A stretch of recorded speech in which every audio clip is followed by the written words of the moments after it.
Hi everyone, welcome back to my channel. Marlboro. Ever heard about this term? I know you all must be wondering who doesn't know about Marlboro. It's like the most famous cigarette in India and probably the world. But that wasn't always the case. Let's have a look how Marlboro established its dominance in the market. Let's start the video. In marketing industry there is a term called as brand loyalty, and in tobacco industry the brand loyalty is very high. Let's consider this with the help of two examples. One is of a cigarette brand and one is XYZ face wash brand. Okay, suppose if you and your friend smokes and your friend urges you to switch to a better brand, you would simply say no, as it is nearly impossible to convince a smoker to switch to another brand when he or she has already favored one. Okay, so that means you are being loyal to your brand. Okay, and you are saying no to the other brand. And when it comes to face wash, suppose if your friend asked you to switch to another face wash brand, you would still be skeptical about the other face wash brand, but you would eventually try it. So that's the difference between a face wash brand and a cigarette brand. People who smoke are very much loyal to the brand, and it is very difficult for them to leave their brand and switch on to another brand. That's why they are very much loyal to their specific particular brand. Let's talk about Marlboro. Parent companies Philips Morris International, and Marlboro was introduced in market in 1924 as a women's only brand, which used to come with red filter tips to hide their lipstick marks. But in 1950s, several studies were conducted and it was found out that smoking causes cancer. So this was a huge turnoff for all cigarette companies, as it meant huge losses in revenue. So what Marlboro did? Marlboro changed its marketing strategy and launched Marlboro Man, one of the most iconic marketing campaigns of all time. And it basically changed the way of how people used to perceive Marlboro as a brand.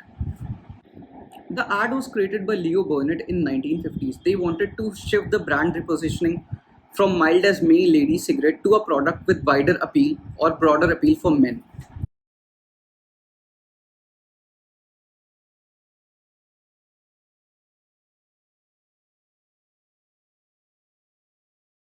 So for Marlboro, Marlboro Man was that one specific campaign by which the company went from holding less than 1% of the market share to becoming the fourth largest cigarette company in the world. 4 years later, Marlboro was one of the largest companies in the world manufacturing cigarettes. Okay, and this campaign has raked in billions of dollars in sales for them at that time. When I say that time, it was probably 1950s or 1960s. So let's watch the ad and have a look what Marlboro has exactly done in its advertisement. This is a man who smokes Marlboro cigarettes. What kind of a man is he? I'm a guy who likes to work on my car. I like to take it apart and put it back together. I get to working on it and forget where I am, what time it is. I even forget to eat.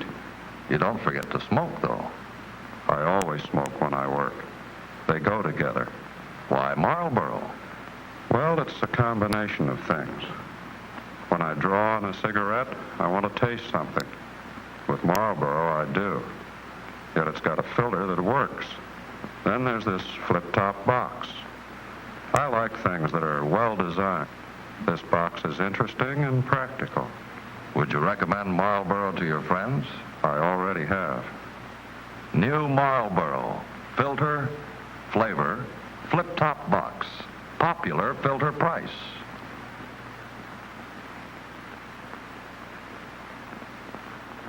So what's special in this video? Looks like a normal advertisement, right? So by this campaign, Marlboro introduced the concept of lifestyle advertising. So what's exactly lifestyle advertising? Lifestyle advertising is basically when a company is trying to sell an identity or image rather than a product. So Marlboro was selling a lifestyle to the people instead of the cigarettes. So here's the main strategy which Marlboro applied during this particular campaign. Marlboro was selling to women, but their market share has totally changed when the Marlboro Men ads were rolled out. So what these ads basically did, these ads inspired other men to aspire to feel like to live a rugged, rough life full of freedom and adventure. So they sold their product as a symbol of manhood, not just another cigarette. Moreover, they sold their product as a lifestyle, not just another commodity. So youth was actually inspired to try out the cigarettes. So this is basically all which Marlboro did during its campaign of 1950s, 1960s, by which it's it's the biggest selling cigarette company in the world. So what are some other companies which uses lifestyle advertising? First one would be Coca-Cola. So if you have seen any ad of Coca-Cola, you would have immediately noticed their ads are centered around happiness, connections, and people. They are just selling sugar water to people by selling Coke as a lifestyle. So second one would totally be Apple, a brand of ingenious innovation. The moment you will walk into an Apple store, you will simply be amazed at how clean, simple, and minimalistic the store is. This is a part of their unique selling proposition. Moreover, their products represent a status, a lifestyle rather than a commodity. And the third example would be, I would say, Red Bull. If you have seen any ad of Red Bull, they basically sell people on the idea of epic adventures and adrenaline-fueled escapades. Remember the tagline, Red Bull gives you wings. And the last one would be Nike. So whenever you buy any item from Nike, you are investing in a lifestyle and an idea that anyone, no matter where they come from or what they do, can be an athlete. One of the fact that makes Nike one of the biggest lifestyle brands is the fact that it has a compelling concept that can connect with anyone, and basically you can form instant connection with the brand. So that's all for this video. I hope you like the video. Please do like, share, and subscribe. Thank you so much.